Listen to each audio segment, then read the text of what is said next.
welcome to Foster Friday Live. We're so glad that you're here with us.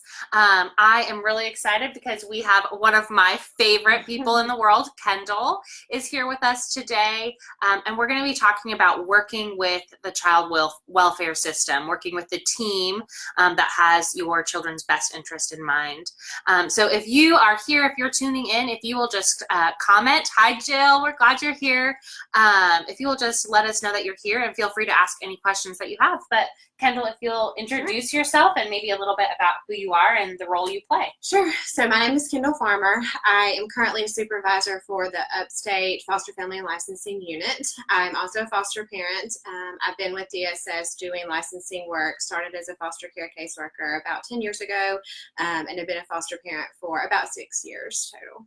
And tell us a little bit about who you're licensed through. And currently I'm licensed with Lorna, which is a private agency. Previous to that was licensed with DSS as well. Okay, great.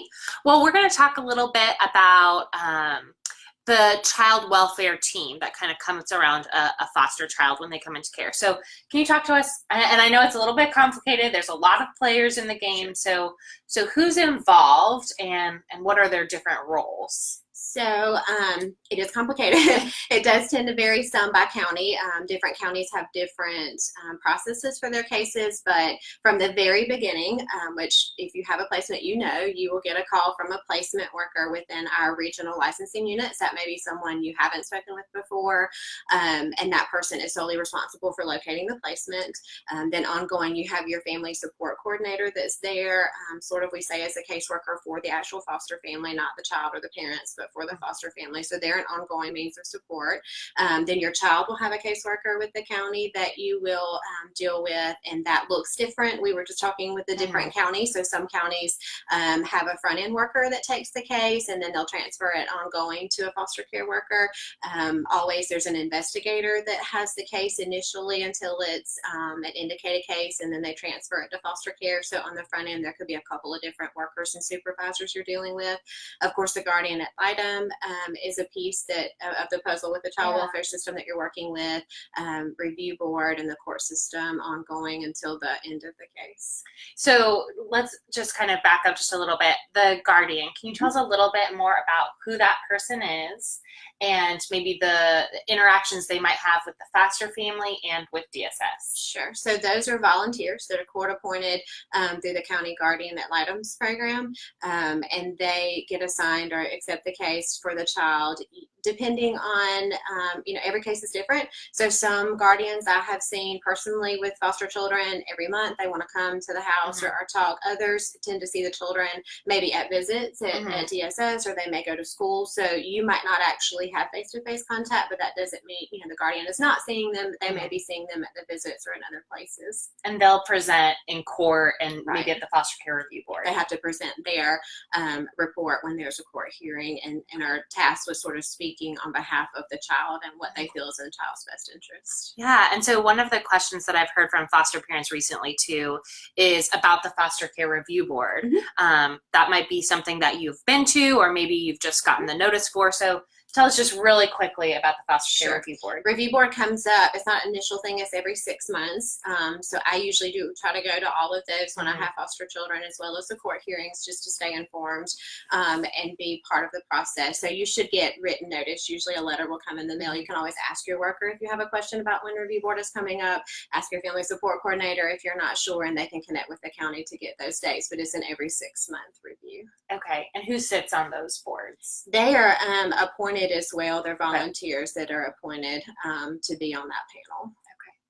So as a foster parent, or maybe you're a prospective foster parent just checking this out, trying to see what it's all about, how can you as a foster parent collaborate with other people on your child's team?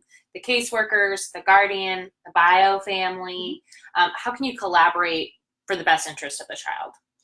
So I think I have found, just sort of shifting from personal experience a little bit, keeping everyone informed and in the loop has been beneficial. So obviously, and I loved your post talking about workers are humans too and have lots going on. So it can be hard if you're managing, 40 foster care cases to keep up on everything. Emails are your best friend. I tell people that's typically how I communicate. Is easier.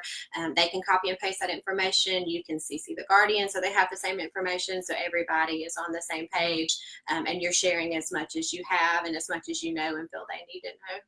So I know for me, sometimes, as you said, it can be a little bit confusing when it goes from the investigator to the worker, and sometimes I'm not sure who that is.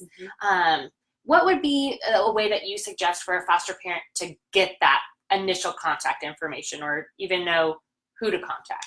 So that is a lot of times where your family support coordinator piece comes in. So we get lots of calls. I'm not sure who the worker is, and we will sometimes look it up in the system if it's keyed in, or we can check with the county supervisors to find out, is the case still with investigations, or has it been assigned to a foster care worker, and who that is. So that's a good contact to help you navigate ongoing sort of who you're connecting with. We also now have the foster parent liaison position. So if you're not getting your answers anywhere else, Jim Casterly could certainly assist if there's something that you need, and no one else can seem to help with. Okay, and we will post Jim's contact information in the comments of this when we finish, so that you make sure to have that, because is it the foster parent liaison? Is that what it is a new position, and we are super excited about that, to have an extra layer of support. So hopefully that's something that you can take advantage of. So what recommendations would you have for foster parents? Just kind of as they think about working with all of these people, maybe they have been hurt in the past, or maybe they feel discouraged as they can't get in touch with certain people, in the best interest, and they always want the best interest of the child. What would your recommendations for foster parents be, or what has worked for you? I think just constantly pushing through communication has been beneficial for me. So even though they may not reply to my email, I know they're busy, but they have the information. I do tend to, when it's appropriate, have contact with birth families, and that bridges a gap a lot of times where a worker may be so busy that they're not able to put you in contact. But if I can speak to a parent at visits, and then when it's time to go home, if I can assist in facilitating some transition if that's determined appropriate, those are things that we've kind of done to keep everyone on the same page. And I would say always ask questions. It doesn't hurt to ask. There are those of us out there that are here to advocate and sort of help guide you as you navigate it. And so when you have concerns or suggestions, always voice those, and be sure to communicate with everyone involved where you can. Yeah.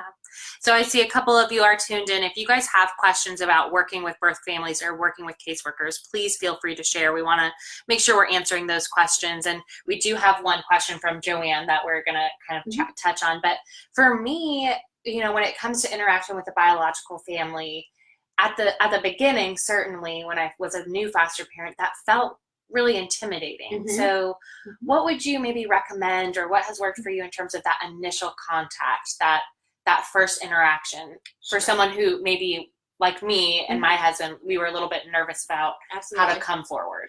And I tend, even working for the agency, tend to sort of wait for some guidance from the worker. So I may not know how well that parent is doing, or if it's appropriate. We always tell families to defer to your caseworker.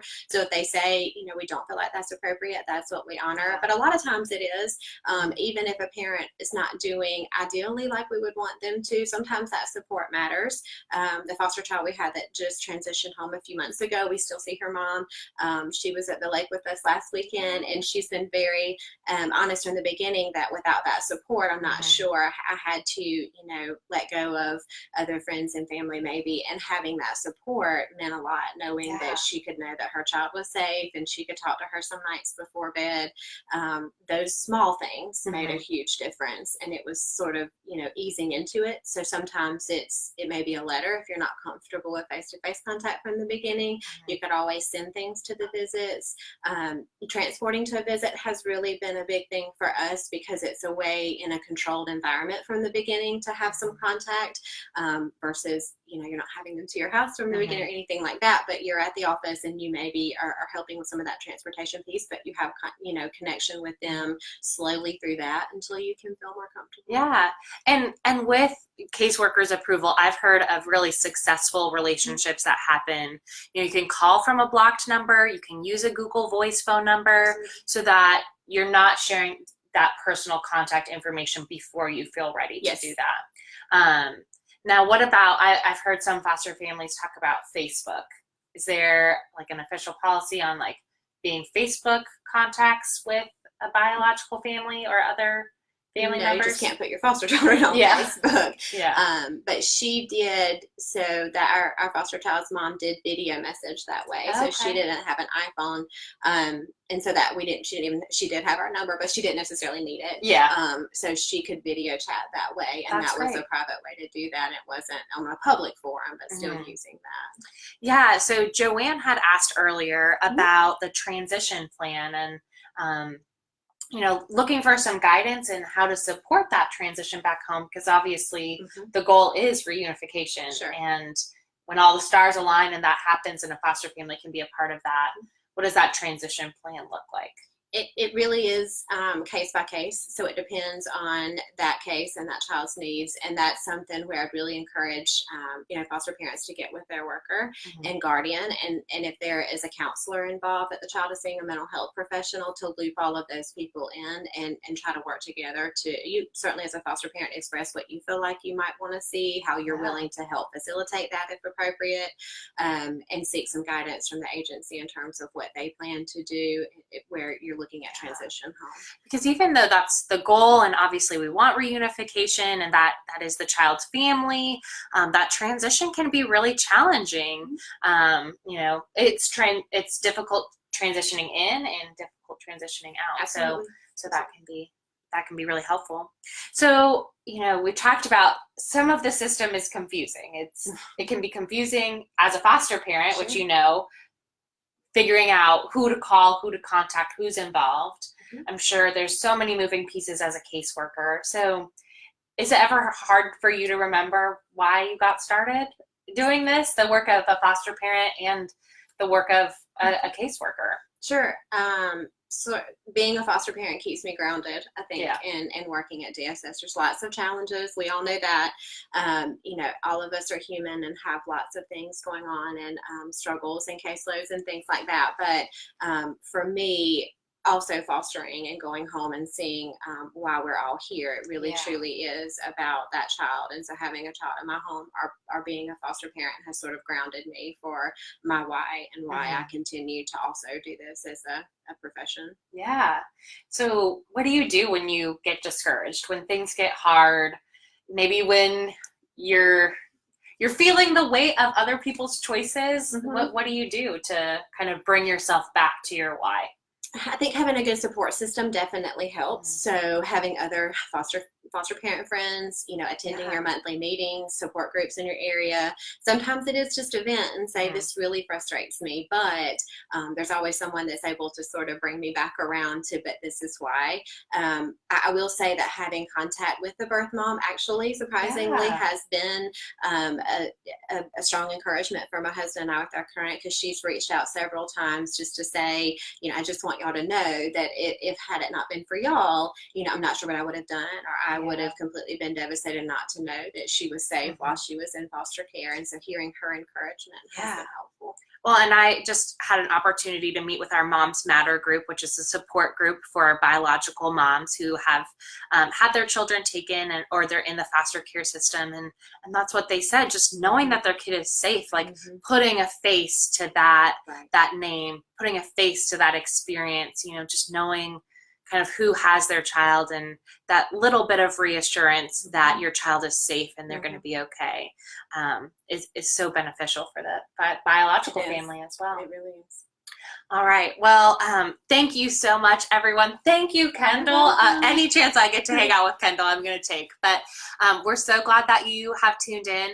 If you want to support the child welfare system, there are so many ways that you can do that, even if you're not a foster parent. Lindsay did a great Foster Friday Live on ways to advocate for children in foster care. That's up on our blog. But we want to make some suggestions for those of you who can't foster right now or don't have the opportunities to do that. You can volunteer and become a Guardian Ad Litem, like Kendal was talking about. You can do that through gal.sc.gov. In Richland County, it actually is a federal CASA program, but everywhere else it's Guardian Ad Litem. Or, you know, we talk about just bringing meals to foster families when they get a new placement. Your caseworkers need your support too. So you can bring snacks, you can bring lunch, you can do an appreciation event for your caseworkers in your county office. And when you bring snacks to those offices, you're also supporting children and families, because when those families go to have visits, they need snacks, they need toys and activities and crafts. And I know there was recently was a church who kind of sponsored So Lawrence actually keeps a snack card for visits, and they've also done some meals for the staff there that really appreciated knowing that even the foster parents and others appreciated the work that they do. Yeah, and I was hearing about someone who did like a church sponsored a renovation of a DSS visitation space in Lawrence. Like providing families a place to hang out together. You know, the time that they have together is so special. So those are some ways, and we would love for you to comment and let us know what are the ways that you are supporting child welfare and the child welfare system. So thank you so much, and we'll see you next week. Bye.